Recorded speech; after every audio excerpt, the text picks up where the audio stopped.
पनि थियो तर प्रहरी अत्यन्तै लज्जास्पद ढङ्गले प्रहरी प्रस्तुत भएको थियो र प्रहरी एक किसिमले भन्ने हो भने गोलीका पर्राहरू छुटिरहँदाखेरि प्रहरी मुख दर्शक भएर उत्तरतिरबाट टुलु हेरिरहेको थियो जहाँ काङ्ग्रेसको सम्पर्क कार्यालय थियो। त्यो निर्लज्ज ढङ्गले प्रस्तुत भएको घटना थियो त्यो र हाम्रा एकदमै शान्तिपूर्ण जुलुसमा सहभागी भएका 33 जना नेता कार्यकर्तामाथि गोली वर्षाउने काम भएको थियो र अहिलेको जस्तो स्थिति नै आउने थिएन। कम्युनिस्टहरूले सदाशयता कम्युनिस्टहरूले सच्चरित्र देखाएको कारणले नेपाली राजनीतिमा अहिलेको जस्तो परिवर्तन आएको हो। काङ्ग्रेसले त कसैलाई देख्नै चाहन्न थियो, कसैलाई बिजौरीको चोक भनेको परको क्याम्पस चोक पनि हो, तसर्थ त्यहाँसम्म चाहिँ पुग्नुपर्छ।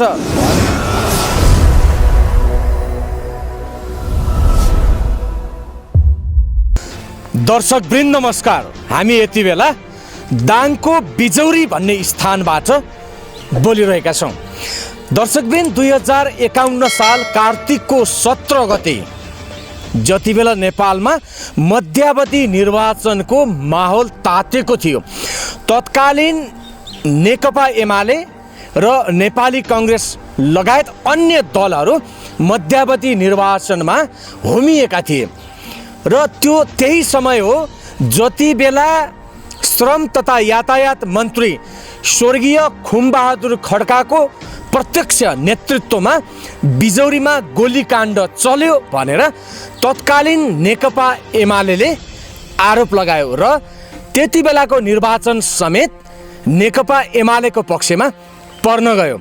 आदरणीय दर्शकवृन्द, तत्कालीन अनिराश्र का जिल्लाका सहसचिव देवराज विश्वकर्मा, जो अहिले तुलसीपुर उपमहानगरपालिकाको शिक्षा समितिको संयोजक अथवा अध्यक्ष समेत हुनुहुन्छ, उहाँसँग त्यो बिजौरी काण्डको विषयमा कुराकानी गर्नका लागि हामी उहाँकै निवासमा आइपुगेका छौँ। उहाँ पनि एउटा प्रत्यक्षदर्शी एवं तत्कालीन त्यो घटनाको घाइते समेत हुनुहुन्छ।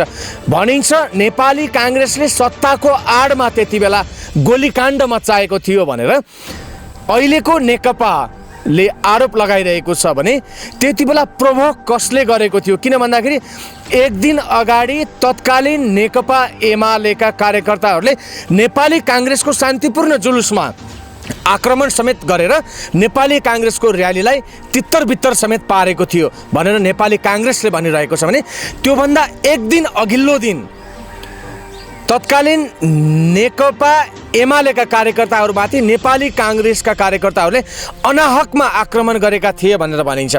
भने मानपुर जाने चोकसम्मबाट फर्काउने सहमति भएको र्याली किन बिजौरीको चोकसम्म पुग्यो र त्यहाँ बाँसको झ्याङ थियो? आदरणीय दर्शकवृन्द, त्यति बेला तिथि मिति सहित देवराज विश्वकर्माले भन्नुहोला, मैले तत्कालीन सुनेको कुरालाई अहिले उठान गर्दैछु। त्यहाँबाट चाहिँ 81 ढुङ्गा प्रहार भइसकेपछि त्यहाँ गोली र ढुङ्गाको चाहिँ दोहोरो एउटा चाहिँ रणक्षेत्र बन्न पुग्यो त्यो क्षेत्र र अहिले नेकपाले अथवा चाहिँ तत्कालीन कम्युनिस्ट विचारधारा राख्ने व्यक्तिहरूले चाहिँ त्यो घटनामा ज्यान गुमाउनु भएका 3 जना र घाइते हुनुभएका 33 जनाहरूको सम्झनामा चाहिँ एउटा शोक सभा गर्ने अथवा चाहिँ त्यो घटनालाई सम्झिने काम भइराखेको छ। यो चर्चित घटना थियो, कारण त्यसमा स्वर्गीय खुमबहादुर खड्काको नाम पनि जोडिएर आउँछ। स्वागत छ देवराजी। धन्यवाद छ देवराजी। तिथि मिति सहित त्यो घटना घटेकोसम्म बताइदिनुहोस् न। बेली विस्तार पछि गरौँला। घटना यति महिना यति गते यसरी त्यहाँ यस्तो भएको थियो मात्रै भनिदिनुहोस् त। अहिले घटना 2051 साल कार्तिक 17 गते 1 बजे तत्कालीन नेकपा एमालेको शान्तिपूर्ण जुलुस प्रदर्शन गर्ने कार्यक्रम थियो र जिल्लाभरिका कार्यकर्ताहरूले काङ्ग्रेसले त्योभन्दा 2 दिन अगाडि बिजौरी र दुधराजमा रहेको सम्पर्क कार्यालयमा बसेका निहत्था देवी पोखरेल, पदम प्रसाद रेग्मी र गजाधर रेग्मी र दुधराजको पार्टी सम्पर्क कार्यालयमा रहेको कार्यालय सचिव फर्साराम देवकोटामाथि 2 दिन अगाडि जुन ढङ्गले आक्रमण भएको थियो र निर्घात ढङ्गले कुटपिट गर्ने अङ्गभङ्ग गर्ने गरी कुटपिट गर्ने काम जुन भएको थियो त्यसको विरोध स्वरूप कार्तिक 17 गते शान्तिपूर्ण जुलुस गरेर काङ्ग्रेसी सर्वसत्तावादको राजनीतिमा भएको अपराधीकरणका विरुद्धमा विरोध गर्ने भण्डाफोर गर्ने शान्तिपूर्ण ढङ्गले आफ्ना विचारहरू अभिव्यक्त गर्ने नेकपा एमालेको कार्यक्रम थियो र त्यो कार्यक्रम अत्यन्तै शान्तिपूर्ण ढङ्गले अगाडि बढिराखेको थियो र तत्कालीन श्रम तथा यातायात मन्त्री खुमबहादुर खड्का सोही दिन बिहान नै बिजौरीको काङ्ग्रेसको सम्पर्क कार्यालयमा बस्नुभएको हामीलाई प्रत्यक्ष रूपमा थाहा छ र उहाँको प्रत्यक्ष निर्देशनमा त्यो घटना घटाइएको हो र राजनीतिक रूपले भन्दाखेरि काङ्ग्रेसभित्र हुर्किएको काङ्ग्रेसी सर्वसत्तावाद त्यतिखेर काङ्ग्रेसले राजनीतिलाई आपराधिक ढङ्गले प्रयोग गरेर आफ्नो कब्जामा लिने जुन दुष्प्रयत्न गरिराखेको थियो त्यो निर्लज्ज ढङ्गले प्रस्तुत भएको घटना थियो त्यो र हाम्रा एकदमै शान्तिपूर्ण जुलुसमा सहभागी भएका 33 जना नेता कार्यकर्तामाथि गोली वर्षाउने काम भएको थियो र त्यही गोलीको कारणले त्यसै दिन घटनास्थलमै नारायण चौधरीको देहावसान भएको थियो, निधन भएको थियो र त्यसको 2 दिन पछाडि कृष्ण चौधरी र पुष्प घिमिरेको पनि निधन भएको थियो त्यही घटनाको कारणले, गोलीको कारणले। र त्यसपछि थुप्रै नेता कार्यकर्ताहरूले उपचारपछि घर फर्किनुभयो र त्यसैको कारणले त्यो गोलीकाण्डभन्दा अगाडि पिटाइ खाएको कारणले फर्साराम देवकोटाको पनि निधन भइसकेको छ अहिलेको सन्दर्भमा भन्दाखेरि, र शिवराज गौतम श्रीमणी आचार्यको पनि निधन भइसकेको छ। त्यसैले मैले आजको दिनमा यो घटनालाई सम्झिँदाखेरि राजनीतिमा सत्तामा जाने र सत्ताबाट फर्किने यो नियमित प्रक्रिया हो। जनताले पत्याउँदाखेरि सत्तामा जाने र जनताले नपत्याउँदाखेरि प्रतिपक्षमा बस्ने र सत्ता बाहिर बस्ने यो राजनीतिक चरित्र हो, राजनीतिक परिघटना हो।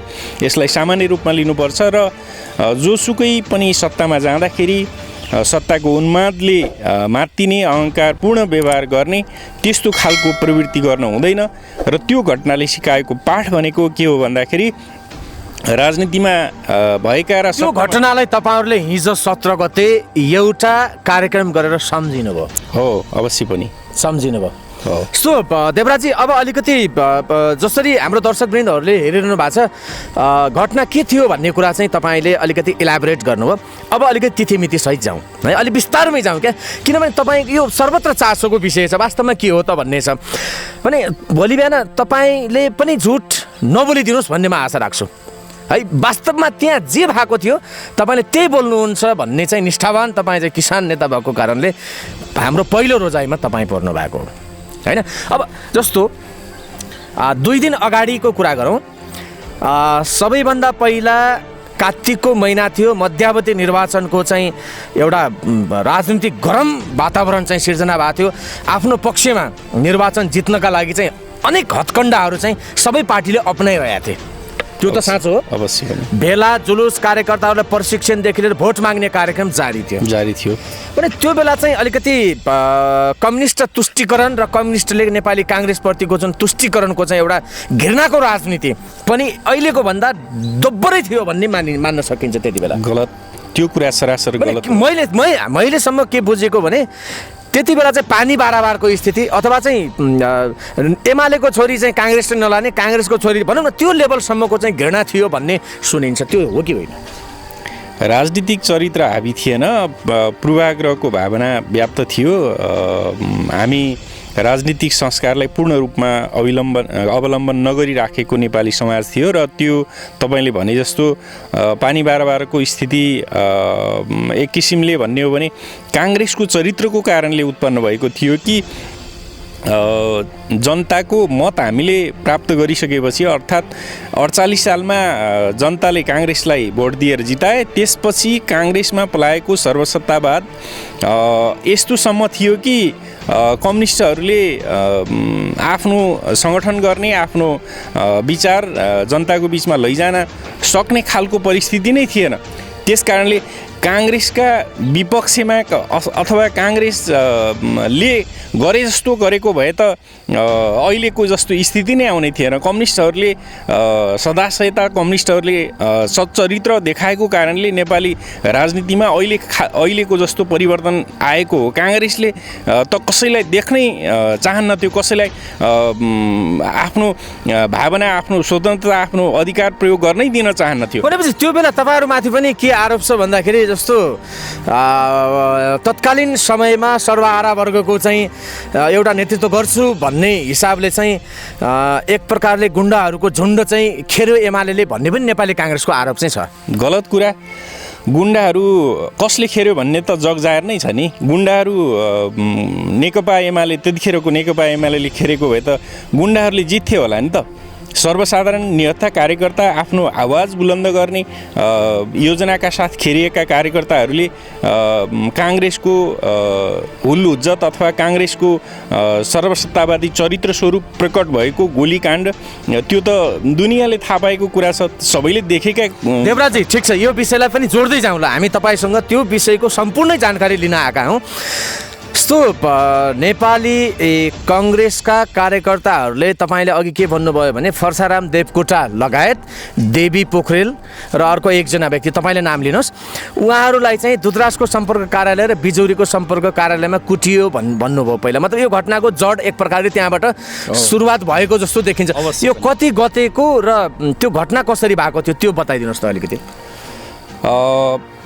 उहाँहरू पार्टीको सम्पर्क कार्यालयमा बसिराख्नु भएको थियो। देवी पोखरेल 14 गते, कार्तिक 14 गते बिजौरीमा देवी पोखरेल, गजाधर रेग्मी र पदमप्रसाद रेग्मी नियमित कामको लागि पार्टीको प्रचार प्रसार सामग्री ठाउँ ठाउँमा पुर्याउनको लागि, सम्पर्कको लागि बिजौरीमा बसिरहनु भएको थियो भने दूधराजमा फर्साराम देवकोटा कार्यालय सचिव पनि हुनुहुन्थ्यो। उहाँ नियमित काममै हुनुहुन्थ्यो र 14 गते उहाँहरूमाथि निर्घात ढङ्गले कुटपिट भयो र त्यो कुटपिट भइसकेपछि हामीले त्यसको विरोध गर्ने योजना त्यतिखेर नेकपा एमाले बनायो र नेकपा एमालेको जिल्ला कमिटीको बैठक पनि बस्यो 16 गते। त्यसपछि आपतकालीन बसेको बैठकले योजना बनायो कि काङ्ग्रेसको यो गुण्डागर्दीका विरुद्धमा, काङ्ग्रेसले चलाएको यो आक्रमणका विरुद्धमा हामीले भण्डाफोर गर्नुपर्छ, विरोध गर्नुपर्छ भन्ने योजनाका साथ 17 गते कार्यक्रमको आयोजना गरियो र 17 गते त्यही विरोध गर्ने कार्यक्रममा काङ्ग्रेसले गोली चलाए। त्यतिखेर सत्तासीन काङ्ग्रेस। एकछिन देवराजी, त्यस पछाडि हामी जान्छौँ। त्यस पछाडि किनभने इतिहासलाई तोडमरोड गर्न हुँदैन, त्यो तपाईँ बुझ्ने मान्छे हुनुहुन्छ। 14 गते सम्पर्क कार्यालयमा बसेका फर्साराम देवकोटा, देवी पोखरेल लगायतका मान्छेमाथि नेपाली काङ्ग्रेसका कार्यकर्ताहरूले साङ्घातिक आक्रमण गरे भन्नुभयो। अवश्य पनि। त्यस पछाडि तत्कालीन नेकपा एमालेको जिल्ला कार्य समितिको बैठक बसेर नेपाली काङ्ग्रेसको क्रियाकलाप विरुद्धमा चाहिँ घनीभूत रूपमा चाहिँ अब प्रतिरोधमा जाने भन्ने निर्णय भयो। प्रतिरोधमा जाने होइन, प्रतिरोधमा जानेको अर्थ काङ्ग्रेसले पिट्न थाल्यो हामीले पनि पिट्ने भन्ने होइन। हामीले विरोध गर्ने, जनतालाई सचेत बनाउने र भण्डाफोरको कार्यक्रमहरू तपाईँले अगाडि बढाउने निर्णय गर्नुभयो। भण्डाफोरको कार्यक्रम त्यहाँनिरसम्म ठिक छ।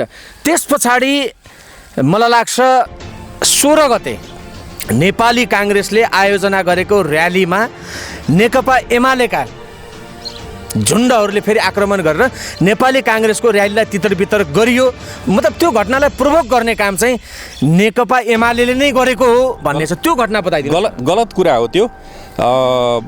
काङ्ग्रेसको जुलुस कहाँदेखि कहाँ जाँदै थियो त्यो पनि काङ्ग्रेसको जुलुस म भन्दिनँ त्यसलाई, त्यो अराजकतापूर्ण क्रियाकलाप थियो। जुलुस भए त झन्डा ब्यानर हुनु पर्थ्यो, नारा लगाउनु पर्थ्यो, हातमा लट्ठी बोकेर के अरे कम्युनिस्टहरूलाई तर्साउने किसिमले दुधरासबाट अक्कासी हुँदै सङ्ग्रामतिर जान थालेको झुन्डलाई कतिजना तपाईँको चाहिँ नेपाली काङ्ग्रेसका कार्यकर्ताहरू थियो त्यो तपाईँको शब्दमा झुन्ड र र्यालीमा चाहिँ त्यो उहाँहरू 40-50 जनाको झुन्ड त्यसरी कम्युनिस्टहरूलाई तर्साउने नेतृत्वमा थियो। नाम मान्छे चिन्नुहुन्छ त्यो बेलामा? त्यो म चिन्दिनँ। मान्छेहरू एकदमै आक्रामक किसिमले मान्छेहरू पिट्ने योजनाका साथ उनीहरू थिए र हाम्रो पनि त्यो गढ भएको हुनाले अक्कासी स्वाभाविक रूपमा दाङ जिल्लाकै तत्कालीन नेकपा एमालेको आधार क्षेत्र एक किसिमले भन्ने हो भने 100% नेकपा एमालेको भोटर भएको क्षेत्र हो त्यो। त्यस कारणले त्यो क्षेत्रमा उनीहरूले गुन्डागर्दी गर्न पाएनन्। हाम्रो शक्तिको कारणले उनीहरू त्यहाँबाट भागेर गए। यदि हामीले पिट्न चाहेको भए त अथवा प्रतिरोध गर्न चाहेको भए काङ्ग्रेसले पिटेको जवाफ हामीले पनि पिटेर दिन चाहेको भए त त्यही 17 गतेको घटना नहुँदै त्यही के अरे हानमार त त्यही हुन सक्थ्यो। ओके, 16 गते जे भए पनि तपाईँले जुन संज्ञा दिए पनि त्यो 40-50 जनाको नेपाली काङ्ग्रेसको कार्यकर्ताहरूको त्यो समूहलाई तपाईँले जुन संज्ञा दिनु मतलब भएन, त्यो समूहमा आक्रमण त नेकपा एमालेका कार्यकर्ताबाट त भाकै हो नि। यो त सत्य हो नि। होइन, गलत कुरा। आक्रमण भएको भए काङ्ग्रेसका कार्यकर्ताहरू किन घाइते भएन? तितर-बितर किन भयो त त्यसो भए? त्यो र्याली त तितर-बितर भयो नि त। त्यो उनीहरू लट्ठी खुकुरी बोकेर गएका कार्यकर्ताहरू हामीले त सक्दैनौँ भनेर त्यहाँबाट भागेका हुन्। हामीले आक्रमण गरेको होइन, उनीहरू आफै भागेका हुन्। आक्रमण पनि भाग्छ मान्छे कसै गरी, होइन आफै भाग्ने भन्ने पनि हुन्छ। हाम्रो शक्ति देखेर अथवा हामीले सक्दैनौँ, अब यिनीहरूलाई पिट्न सक्दैनौँ, मार्न सक्दैनौँ भनेर उनीहरू भागेको हो। हामीले आक्रमण गरेको भए त उनीहरू अङ्गभङ्ग हुनु पर्थ्यो, घाइते हुनु पर्थ्यो। खै त उनीहरू के अरे घाइते भएको भनेपछि त्यति बेला तपाईँहरूले प्रोभोक गर्नु भएन भन्ने तपाईँको तर्क हो? अवश्य पनि हामीले त्यसलाई गलत ढङ्गले प्रचार प्रसार गरेनौँ। अब हाम्रो शान्तिपूर्ण जुलुसमाथि ओके, त्यसमा अब जाउँला देवराजी। त्यो घटनामा 17 गतेको घटनामा आउँदैछ। त्यति बेला यो क्षेत्र जुन ठाउँमा चाहिँ घटना घट्यो त्यो निर्वाचन कति नम्बर क्षेत्र थियो र उम्मेदवारहरू को हुनुहुन्थ्यो? उम्मेदवारहरू यो क्षेत्रमा शङ्कर पोखरेल क्षेत्र नम्बर 3 थियो कि तत्कालीन समयमा? 3 थियो र 4 नम्बर क्षेत्रमा खुमबहादुर खड्का उम्मेदवार हुनुहुन्थ्यो। 3 नम्बर क्षेत्रमा दीपक गिरी र के अरे शङ्कर पोखरेलको प्रतिस्पर्धा थियो। त्यति बेला विजय कसको भयो? शङ्कर पोखरेलको भयो। शङ्कर पोखरेलजीको विजय भयो। अहिलेका मुख्यमन्त्री लुम्बिनी प्रदेशका मुख्यमन्त्रीले 51 सालको मध्यावधि निर्वाचनमा क्षेत्र नम्बर 3बाट दीपक गिरीलाई हराएर विजयी हुनुभयो। त्यो घटना कारण त्यही थियो, सेन्टिमेन्टको आधारमा जित्नु भएको उहाँले कि अथवा चाहिँ तपाईँहरूको गढ नै थियो यो क्षेत्र? यो सेन्टिमेन्टको कारणले भन्दा पनि हाम्रो स्वाभाविक रूपमा दाङ जिल्लाको प्रभाव क्षेत्रको रूपमा त्यो बेलाको बिजौरी, हापुर, मानपुर, त्यसै गरेर डुरुवा यी हाम्रा क्षेत्रहरू थिए र हाम्रा आधार इलाका जस्ता यिनी प्रभाव क्षेत्र भएको हुनाले हामीले जितेको हो। त्यो बिजौरी काण्डको कारणले केही मत त प्रभावित भयो होला, तर जित्नका लागि हाम्रो प्रभाव नै पर्याप्त थियो। देवराजी, जस्तो अब 17 गतेको कुरा गरौँ। 16 गते त्यसरी चाहिँ एक प्रकारले तपाईँले भनेअनुसार चाहिँ तत्कालीन नेकपा एमालेका कार्यकर्ता र त्यो गढसँग आफै तर्सिएर चाहिँ नेपाली काङ्ग्रेसका 40-50 जनाको समूह चाहिँ ब्याक भयो भनेर भन्नुभयो तपाईँले। तपाईँको आशय त्यही नै हो भनेपछि एक प्रकारले जो 14 गते सम्पर्क कार्यालयमा आक्रमण भयो, तपाईँको शब्दअनुसार भन्नुभयो। 16 गते त्यसरी चाहिँ एक प्रकारले चाहिँ हात हतियार भनौँ न, लट्ठी घरेलु हतियारको प्रदर्शन भयो पनि भन्नुभयो। एक प्रकारले माहौल चाहिँ अब अलिकति भनौँ न वारसम्म पुग्छ कि भन्ने तपाईँहरूलाई त लागेको थियो होला, तपाईँका नेताहरूलाई लागिसकेको थियो होला। मतलब अब माहौल अलिक गरम छ, यहाँ चाहिँ जे पनि हुनसक्छ भन्ने चाहिँ थियो होला तपाईँहरूलाई। हुनसक्छ भन्ने खालको अवस्था त काङ्ग्रेसको चरित्रको कारणले, काङ्ग्रेसको गतिविधिको कारणले देखाइसकेको थियो। त्यही कारणले गर्दाखेरि 17 गते तपाईँहरूले नेपाली काङ्ग्रेसको भण्डाफोर हो होइन गर्नका लागि तपाईँले जिल्लाभरिका मान्छेहरूलाई, कार्यकर्ताहरूलाई के गर्नु भन्दाखेरि बिजौरीमा उतार्नु भयो आफ्नो शक्ति प्रदर्शन गर्ने, राइट? स्वाभाविक रूपमा शान्तिपूर्ण जुलुस मार्फत जनतालाई प्रभावित गर्ने त यो लोकतान्त्रिक अधिकार, प्रजातान्त्रिक अधिकारको कुरा हो। त्यसमा 17 गते बिहानैदेखिको कहानी भन्नुहोस् त हामीलाई। 17 गते बिहानै त्यस्तो एकदमै कहानी नै भन्नुपर्ने कुनै चिज थिएन। 12 बजे सबै युवा सङ्घका कार्यकर्ताहरू, सबै नेता कार्यकर्ताहरू, समर्थक, शुभेच्छुकहरू, विशेष गरिकन नाम लिन मिल्छ कस कसको नेतृत्वमा चाहिँ त्यो तपाईँको करिब करिब 2000 भन्दा बढीको मासको नेतृत्व कस कसले गर्नु? त्यतिखेरको पार्टी सचिव श्रीमणि आचार्य, त्यतिखेरको नेता शिवराज गौतम, शङ्कर पोखरेल, छविलाल ओली लगायतका नेताहरूले त्यो जुलुसको नेतृत्व गर्नुभएको थियो। अब बताइदिनुहोस् न, जुलुस कहाँदेखि कहाँसम्म जाँदै थियो र त्यो घटना करिब 1 बजे को सेरोफेरोमा हाडिमेबाट अगाडि बढ्यो र हामी बिजौरी को मानपुर चोक हुँदै, जसलाई हामी शहीद चोक पनि भन्छौँ, त्यो चोक हुँदै दुधरास गएर कोणसभामा परिणत गर्ने र त्यो कोणसभालाई नेताहरूले सम्बोधन गरेर काङ्ग्रेसले गरेको जुन एउटा अप्रजातान्त्रिक क्रियाकलाप छ त्यो क्रियाकलापको भण्डाफोर गर्ने कार्यक्रम थियो। र त्यस दिन बिहानैदेखि शङ्कर पोखरेल को घरमा नेताहरू जम्मा हुनुभएको थियो र त्यो शान्तिपूर्ण जुलुसलाई कसरी व्यवस्थित गर्ने भन्ने योजनामा हुनुहुन्थ्यो।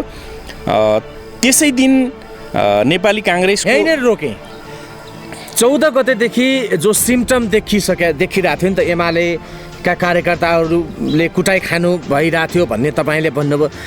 कतै एक प्रकारले आज चाहिँ देखाउनुपर्छ भन्ने हिसाबले उत्तेजित भयो कि एमाले? गलत, हामी कोही पनि उत्तेजित थिएनौँ।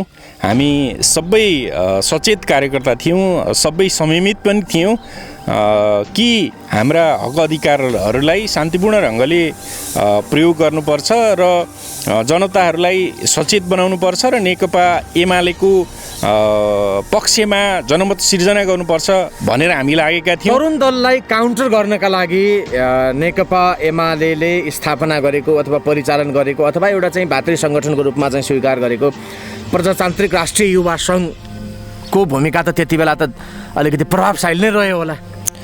प्रभावशाली भन्नुको अर्थ जनताहरूको बिचमा जाने सन्दर्भमा प्रभावशाली नै थियो, तर तरुण दलले जस्तो खालको चरित्र प्रदर्शन गरेको थियो त्यसको प्रतिरोध गर्ने अथवा त्यसको विपक्षमा जाने उनीहरूले जस्तो गरेका छन्, प्रजातान्त्रिक राष्ट्रिय युवा सङ्घले पनि त्यस्तै गर्ने किसिमले अगाडि बढाएको थिएन। जस्तो ओके, यो कडीलाई म जोड्छु। अब अघिको कडीलाई जोडौँ।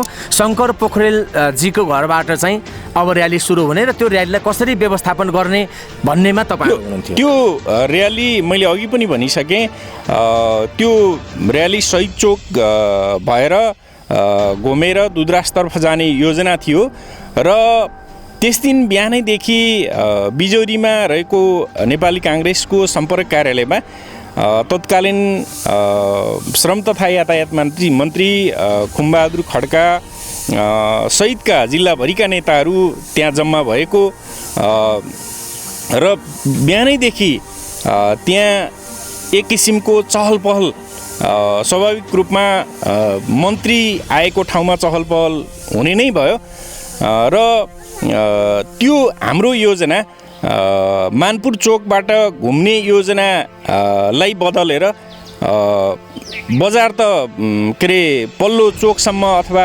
क्याम्पस चोकसम्म पनि एक्ज्याक्टली देवराजी एक्ज्याक्टली यहाँनिर पनि एउटा ट्विस्ट पोइन्ट छ क्या देवराजी सुन्नुहोस् होइन म यो प्रश्नलाई जोडेर एन्सर दिनु होला सुन्नुहोस् जोडेर दिनु होला है हेर्नुहोस् तत्कालीन नेकपा एमालेको चुनावी र्याली त हो त्यो चुनावी र्याली हो अवश्य पनि चुनावी र्याली तपाईँले अहिले सम्बोधन गरेको शहीद चोक अर्थात् मानपुर जाने चोक बाट फर्किएर दुधराजमा जाने भन्ने तपाईँको पहिला प्लानिङ थियो हो त्यही नै थियो नि त अचानक प्लानिङ फेरि नेपाली कङ्ग्रेसको सम्पर्क कार्यालयसम्म नारा घन्काउँदै होइन एक प्रकारले त्यो बेला लगाइएको उत्तेजित नारा चाहिँ काङ्ग्रेसलाई गाली पक्कै पनि गरिएको थियो होला भने त्यो सडनली कसरी चेन्ज भयो त तपाईँले भने जस्तो होइन नेपाली काङ्ग्रेसको सम्पर्क कार्यालय सम्म जाने होइन त्यही थियो त त्यही थियो पल्लो क्याम्पस चोक सम्पर्क कार्यालय त वर आयुर्वेदको गेट नै रह्यो क्याम्पस चोक पनि एउटा चोक भएको हुनाले त्यो चोकबाट घुमेर आउँ भन्ने योजनाका साथ अगाडि बढाएको थियो तत्कालीन चेन्ज भयो हो कार्यक्रम त तत्कालीन रूपमा समयको परिस्थिति अनुसार चेन्ज हुन सक्छ नि त्यसको उद्देश्य मात्रै के थिएन कि काङ्ग्रेसले 2 दिन अगाडि जस्तो खालको गरेको थियो हरकत त्यस्तै गर्ने योजना नेकपा एमालेको तत्कालीन अवस्थामा थिएन तर कतै न कतै शक्ति प्रदर्शनको लालसा त थियो होला नेकपा एमालेलाई शक्ति प्रदर्शन त नभनी कता हामी पनि कम छैनौँ है भन्ने एउटा चाहिँ डिप्लोमेटिक एन्सर दिने त प्लान थियो होला नि देवराज त्यो कसैले लाग्न सक्छ तर हाम्रो विशुद्ध शान्तिपूर्ण जुलुस थियो र शान्तिपूर्ण ढङ्गले नै अगाडि बढाउने योजना तपाईहरु शहीद चोकदेखि अचानक तपाईहरु क्याम्पस चोकसम्म चाहिँ जान थाल्नु भयो क्याम्पस चोकतर्फ अगाडि जाने जुलुस अगाडि बढ्ने बेलामा त्यहाँनिर दक्षिणतर्फ बाँसका थुप्रै झाडीहरू थिए अहिले जहाँ पसलहरू छ अहिले मुख्य बजार हरू रहेका छन् र ती बाँसका झ्याङहरूबाट एकाएक गोली आयो गोली चल्यो ओके ठिक छ मैले यहाँनिर फेरि जोडेँ त्यो जुलुसले केही न केही त पक्कै बोलिरहेको थियो होला नारा त पक्कै पनि लगाएको थियो नढाँटेर भन्नुहोस् यो भिडियो हेरिसकेपछि नेपाली काङ्ग्रेसका व्यक्तिहरू पनि पक्कै पनि बोल्नुहुन्छ घटनाको चिरफार त हुन्छ के बोल्नु भएको थियो अवश्य पनि काङ्ग्रेस त नबोल्ने भन्ने कुरै छैन काङ्ग्रेस बोल्न सक्छ बोलोस् भन्ने चाहन्छु म र हामीले एकदमै शान्तिपूर्ण ढङ्गले नारा जुलुस अगाडि बढाएको के थियो त देवराज नारा त आगामी सरकार एमालेको देशभक्त र प्रजातन्त्रवादीको भन्ने हाम्रो नारा थियो र नेकपा एमालेलाई जिताउँ यो पनि भनिएको थियो भनिन्छ नि नेपाली काङ्ग्रेस कहाँ छ नेकपा एमाले यहाँ छ भनेर पनि छाती ठोकियो भन्ने केही बुढापाकाहरूले भन्नुहुन्छ त्यो गलत कुरा हो त्यो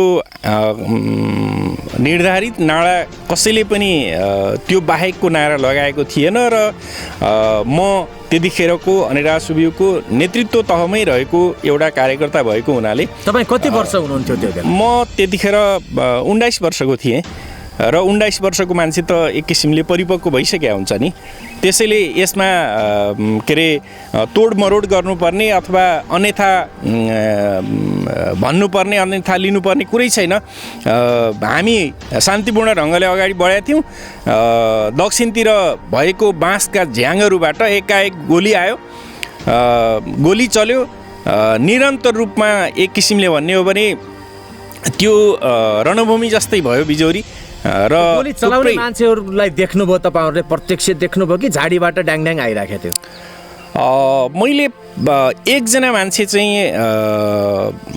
प्रत्यक्ष देखेको हुँ चिन्नुहुन्छ रोहित श्रेष्ठ भन्ने मान्छेलाई मैले चिन्दछु र उनको बन्दुकमा सायद गोली नसकिएको भए म पनि त्यही नै मेरो प्राण जान्थ्यो होला जस्तो लाग्छ मलाई उनले पटक त्यो बन्दुकको स्ट्रिगर थिचिराखेका थिए तर त्यहाँबाट गोली आइराखेको थिएन त्यसैले त्यहाँ थुप्रै हाम्रो नेता कार्यकर्ताहरू ढलिराख्नु भएको थियो र पछि पनि लगातार त तपाईँहरूले पनि ढुङ्गा मुढा त गरिराख्नु भएको थियो रे भन्ने सुनिन्छ होइन त्यो कुरा गलत कुरा हो मर्ने बेलामा जसले पनि हातखुट्टा तान्छ यो स्वाभाविक के अरे प्रकृतिको नियम हो बन्दुक चलिरहँदाखेरि आफूतिर आउने आक्रमणलाई कम गर्नको लागि एक दुईजना हाम्रो युवा साथीहरूले ढुङ्गा हान्नुभएको हुनसक्छ, तर त्यो ढुङ्गाको अगाडि गोली शक्तिशाली हुन्छ कि ढुङ्गा शक्तिशाली हुन्छ स्वाभाविक रूपमा जान्ने कुरा हो। त्यो झाडीमा चाहिँ कतिजना मान्छेले फायरिङ गरिरहेको जस्तो तपाईँहरूले अहिले मतलब तपाईँले त्यति बेला गेस गर्नुभयो, कतिजना मान्छे हुन सक्थे होला त्यो ठाउँमा? त्यो झाडीमा थुप्रै मान्छेहरू भए जस्तो लाग्छ, काङ्ग्रेसका सयौँ कार्यकर्ताहरू भए जस्तो लाग्छ। त्यो घटना काङ्ग्रेसले नै घटाएको भन्न त सकिँदैन नि। एकदम घुसपैठ पनि होइन, गलत त्यहाँ मण्डलहरूको पनि घुसपैठ हुन सक्छ, होइन काङ्ग्रेसले नै हो भन्ने आधारहरू के छन्? एकदम गलत कुरा हो। त्यस बेलाका काङ्ग्रेसका नेताहरू प्रत्यक्ष रूपमा त्यो घटनामा संलग्न थिए। काङ्ग्रेसका थुप्रै तत्कालीन थुप्रै अमूर्त कुरा गर्नु भने देवराजी फल्लो मान्छे थिए भनेर भन्न त सक्नु पर्यो नि त, न त आरोपै हो नि यो कुरा त। गलत आरोप होइन, हामीले देखेका छौँ, हामीले नाम भन्न मिल्दैन। ती मान्छे मैले अघि भनिसकेँ नि, एकजनाको नाम, एकजना ती त काउन्टमै आउँदैन नि त, उनी त नेता होइन नि त। नेता नभए पनि त्यतिखेरका काङ्ग्रेसका त कार्यकर्ता हुन् नि त। त्यो त तपाईँहरूले ट्याग लगाइदिए पनि त हुनसक्छ। गलत कुरा हो, गलत। मसँग क्यामेरा भएको त भए त म खिचेर देखाइदिन्थेँ। त्यतिखेर प्रवृत्ति हामीसँग थिएन, क्यामेरा थिएन, त्यस कारणले त्यस्ता आफूसँग गोली सकिएका मान्छेहरू दगुरिरहेथे, भागिरहेथे। त्यस कारणले जोसँग बन्दुक छ उनीहरूले बन्दुक चलाइरहेथे, जोसँग बन्दुक थिएन उनीहरूले ढुङ्गा हानिरहेथे। त्यस कारणले कैयौँ साथीहरूलाई ढुङ्गामा के भयो? स्पटमा जब त्यो गोली लाग्यो कतिजनालाई लाग्यो, कसरी ढल्नु भयो यो पनि बताइदिनु। स्पटमा एकदमै गम्भीर तरिकाले घाइते भएको र स्पटमै मरेको भनेको त नारायण चौधरी हो। त्यसै गरेर त्यसको भोलिपल्ट पुष्प घिमिरे र कृष्ण चौधरीको काठमाडौँमा उपचारकै क्रममा निधन भयो। उहाँहरूलाई चाहिँ गोली कहाँ लागेको थियो? उहाँहरूको खास गरेर नारायण चौधरीको यो पेट पुरै खाली भएको थियो। त्यो एक किसिमले भन्ने हो भने यो पेटमै भ्वाङ परेको थियो र आन्द्रा भुँडी नै ठाउँमै अब खसेको अवस्था थियो। त्यसलाई सिमलेर थुप्रै नेता कार्यकर्ताहरूले गाडीमा राखेर घोराइ लैजाने क्रममै बाटोमै निधन भएको हो।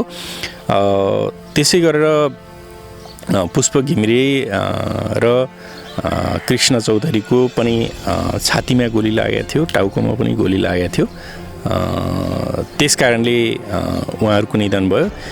त्यसै गरेर गम्भीर घाइते हुनेमा कमल केसी ढिकपुरको, त्यसै गरेर नोखीराम केसी उहाँ पनि ढिकपुरकै हुनुहुन्छ, त्यसै गरेर वासुदेव चौधरी, शिवराज गौतम, त्यसै गरेर श्रीमणि आचार्य, प्रकाश रेग्मी जो पुष्प घिमिरेको साला पनि हुनुहुन्छ, उहाँहरू असाध्यै गम्भीर अवस्थामा हुनुहुन्थ्यो र उहाँहरू बाहेक अरूलाई सानो गोली छर्रा लागेको अवस्था थियो। तपाईँलाई पनि लागेको थियो? हो, मलाई पनि छर्राहरू लागेको थियो र मैले नेपालगञ्ज गएर छर्राहरू निकालेर सामान्य उपचारपछि हामी फर्केका थियौँ। त्यस पछाडि जो गोली लाग्यो एक प्रकारले चाहिँ रणभूमि बन्यो त्यो क्षेत्र। त्यस पछाडि जस्तो प्रहरीको एक्सन, किनभने प्रहरीको सेक्युरिटी पनि त थियो होला नि त त्यो बेलामा, होइन? महत्त्वपूर्ण कुरा उठाउनु भयो विष्णुजी। प्रहरी पनि थियो, तर प्रहरी अत्यन्तै लज्जास्पद ढङ्गले प्रहरी प्रस्तुत भएको थियो र प्रहरी एक किसिमले भन्ने हो भने गोलीका पर्राहरू छुटिरहँदाखेरि प्रहरी मुखदर्शक भएर उत्तरतिरबाट ठुलो हेरिरहेको थियो जहाँ काङ्ग्रेसको सम्पर्क कार्यालय थियो। त्यस्तो निर्लज्ज, त्यस्तो घृणित कामको नेतृत्व गर्ने प्रहरी प्रमुख, तत्कालीन प्रहरी प्रमुख प्रति पनि म खेद प्रकट गर्न चाहन्छु। त्यस्तो सुरक्षा संयन्त्र भएपछि कसरी नागरिकका लोकतान्त्रिक अधिकारहरू प्रजातान्त्रिक अधिकारहरूको संरक्षण हुनसक्छ। सरकारमा त जोसुकै पनि हुनसक्छ। सरकारमा भएको मान्छेले गोली चलाउन आदेश दिने र प्रहरीले त्यो गोली चलाउने मान्छेहरूको संरक्षण गर्ने हो भने कसरी नागरिकहरू सुरक्षित हुन सक्छन्? यो महत्त्वपूर्ण प्रश्न हो। सो त्यस पछाडि उपचारको आवश्यक भएको मान्छेहरूलाई उपचारतिर लैजानुभयो, त्यसै गरी त्यो र्याली तितरबितर भयो। त्यस हो, र्याली तितरबितर भयो। एक किसिमले भन्ने हो भने भागाभागको स्थितिमा हजारौँ कार्यकर्ताहरू आफ्नो घरतिर लाग्नुभयो र हाम्रो पार्टीको नेतृत्व तत्कालीन अवस्थामा श्रीमणि आचार्य पार्टीको नेता हुनुहुन्थ्यो। उहाँ आफै घाइते भइसकेपछि त्यसको नेतृत्व स्वयं त्यो चुनावको नेतृत्व पनि पार्टीको नेतृत्व पनि तत्कालीन अवस्थामा अनेरा सोभियुको नेता पनि हुनुहुन्थ्यो, यो क्षेत्रको उम्मेदवार पनि हुनुहुन्थ्यो र नेकपा एमालेको राष्ट्रिय परिषदको सदस्य पनि हुनुहुन्थ्यो। अहिलेका हाम्रो लुम्बिनी प्रदेशका मान्य मुख्यमन्त्री शङ्कर पोखरेल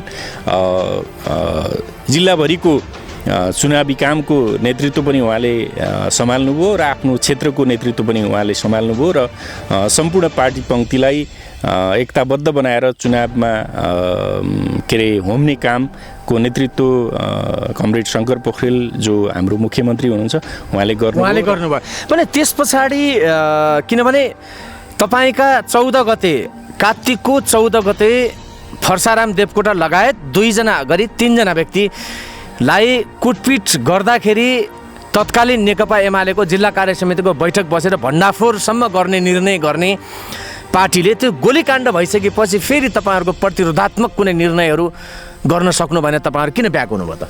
गर्न सक्नु भएन होइन विष्णुजी, तपाईँ उमेरका हिसाबले कान्छो भएर पनि होला, हामीलाई थाहा छ। म आफै पनि उजुरीका लागि जिल्ला प्रहरी कार्यालयमा जाँदाखेरि त्यतिखेरको एसपी नाम त मैले भुलेँ, म अधिवक्ता दुर्गाप्रसाद मजगैयाँ सहितका कानुन व्यवसायीहरूसँग गएको थिएँ र हाम्रो उजुरीलाई कानुनी उपचारको बाटोबाट न्याय पाउनुपर्ने एउटा नैसर्गिक अधिकारलाई कुण्ठित गर्ने काम समेत तत्कालीन प्रहरीले गरेको थियो। भण्डाफोर मुद्दा दर्ता भएन, मुद्दा दर्ता भयो तर निकै दबाब निकै प्रयासपछि हामीले सामान्य अवस्थामा मुद्दा दर्ता गर्न प्रहरीले मानेन र भण्डाफोर नगर्ने त कुरै भएन। तपाईँहरूले मुद्दा दर्ता गर्नुभयो? त्यतिखेर जो संलग्न थिए मान्छेहरू, मैले सबै मान्छेहरूको नाम अहिले लिँदाखेरि त्यो राम्रो पनि नहोला, त्यसकारणले मैले लिइराखेको छैन। म प्रत्यक्ष रूपमा मर्ने अवस्था जसको गोली नसकिएको भए मर्थे भनेर मैले भने उनको मात्रै मैले नाम लिइराखेको छु, अरू म मान्छे सम्झी पनि राखेको छु। म अहिले भन्न चाहन्न, यो राजनीतिक कुरा पनि हो, राजनीतिक संस्कार हो। त्यस कारणले म भन्न चाहन्न। मैले आफ्ना अन्तरकुन्तरमा ती मान्छेहरूलाई सम्झिराखेको छु, मेरो मानसपटलमा तिनी मान्छेहरू घुमिराखेका छन्। त्यस कारणले म ती मान्छेको नाम लिन चाहन्न र हामीले को मान्छे त्यो घटनामा संलग्न थिए भनेर अहिले पनि तपाईँले खोज्नुभयो, तपाईँ खोजी पत्रकारिता गर्ने मान्छे पनि हुनुहुन्छ, जिल्ला प्रहरी कार्यालयमा खोज्नुभयो भने अवश्य पनि तपाईँले पाउनुहुनेछ। हामीले किटानी जाहेरी दिएका छौँ र पनि त्यो राजनीतिक घटनाको कारणले त्यो सबै कुराहरूलाई ढिसमिस बनाउने खालको काम गरियो। मतलब कारबाही भएन अवश्य पनि। त्यसपछि तत्कालीन नेकपा एमाले, अहिले नेकपा, यसै गरी तपाईँहरू जस्तो त्यो घटनामा संलग्न अथवा त्यो जुन विचारका लागि चाहिँ उहाँहरूले शहादत प्राप्त गर्नुभयो त्यो विचारलाई सम्झिने काम मात्रै भइरहेको छ। यहाँले महत्त्वपूर्ण प्रश्न उठाउनु भएको छ। वास्तवमा विचार सम्झिने मात्रै होइन, हामी विचारलाई व्यवहारमा लागू गर्नका लागि प्रयत्नशील छौँ, लागिराखेका छौँ। केही कुराहरू लागू भइसकेका छन्। जनताहरूको अधिकार केही हदसम्म प्राप्त पनि भइसकेका छ। अब सबै पूर्ण रूपमा प्राप्त भएका छन् भन्ने होइन र ती अधिकारहरूलाई संस्थागत गर्ने काममा अहिलेको सरकार लागिराखेको छ र थुप्रै हक अधिकारहरू, जनताका हक अधिकारहरू प्राप्त भएका छन्। जनताहरूले उन्मुक्त ढङ्गले आफ्ना वृत्ति विकास गर्न पाएका छन्, आर्थिक उपार्जन गर्न पाएका छन्। अहिले कसैको जाँतो मुनि अथवा कसैको पन्जा मुनि कोही नागरिक बस्नु परेको छैन। हामी दास हौँ, उनीहरू मालिक हुन्, अथवा हामी मालिक हौँ, उनीहरू दास हुन् भन्ने खालको अवस्था अहिले छैन।